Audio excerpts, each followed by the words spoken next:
Et l'objectif premier, c'était aussi de tester le bouclier thermique de la capsule Orion pour voir s'il allait bien résister au retour sur Terre. Donc là, on est rendu à l'étape où les résultats sont très satisfaisants avec Artemis 1. Donc on se sent confiant pour envoyer les premiers astronautes sur la mission Artemis 2, qui sera une mission de 10 jours, qui fera le tour de la Terre sur 2 orbites et ensuite va aller vers la Lune, faire le tour de la Lune et revenir sur Terre après une mission de 10 jours.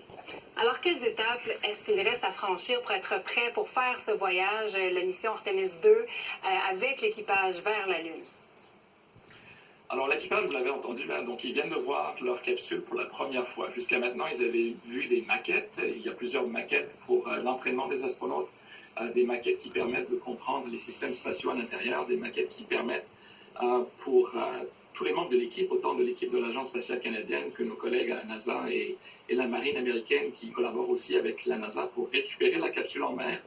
Donc ce sont des maquettes qu'on a utilisées la semaine dernière, par exemple, lors d'opérations de reprise en main de la capsule pour la ramener sur le navire, et on a testé aussi des procédures pour sortir les astronautes de la capsule et les ramener dans la salle médicale du navire pour prendre soin d'eux dans les premières heures après leur retour. Et dites-nous comment les astronautes, dont le Canadien Jeremy Hansen, qu'on a entendu un peu plus tôt, doivent se préparer. On parle de mois d'entraînement. En quoi ça consiste? Eh bien, ils doivent étudier tous les systèmes spatiaux de cette nouvelle capsule. Ils doivent apprendre à piloter cette nouvelle capsule. Ils sont non seulement entraînés, mais vu que c'est une première, ces astronautes qui ont quand même beaucoup d'expérience de vol, que ce soit en F-18 ou que ce soit l'expérience de vol que les autres membres d'équipage ont sur la station spatiale, ils vont être participants à développer aussi les procédures et les cours que les autres astronautes qui vont suivre par la suite vont pouvoir apprendre. Oui, et vous êtes médecin en chef du département de médecine spatiale. Quel est le rôle d'un médecin spatial? Alors, notre rôle comme médecin, mon équipe et moi-même, donc on a une équipe de nutritionnistes, de spécialistes en exercice, de soins psychologiques aussi, autant que la NASA et les autres agences spatiales. On s'occupe des astronautes avant, pendant et après leur mission.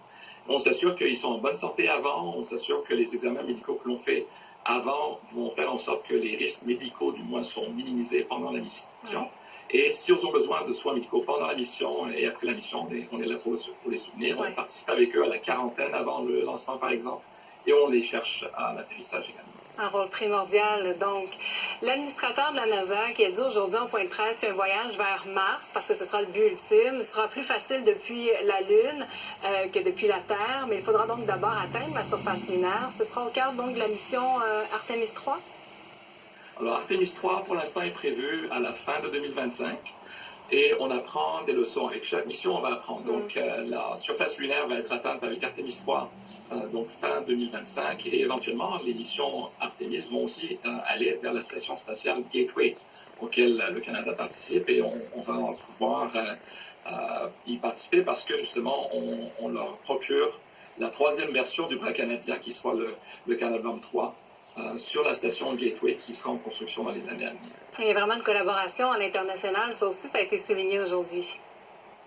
Tout à fait, c'est ça qui fait le bonheur du programme spatial habité, parce que c'est le fruit d'une collaboration de plusieurs nations, et une nation seule ne pourrait pas y arriver.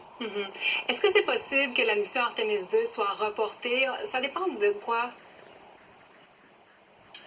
Il y a beaucoup d'étapes à franchir, encore beaucoup d'éléments qui doivent être testés, beaucoup d'intégration à faire entre les diverses parties du véhicule. Donc le véhicule, la capsule elle-même, doit être attachée au système de propulsion et au module de service qui est fabriqué par l'Agence spatiale européenne. Ensuite, le tout doit être mis sur la fusée qui est construite aux États-Unis à plusieurs endroits différents.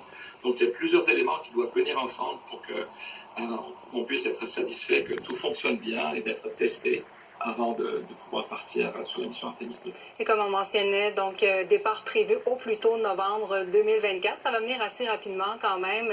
Merci beaucoup.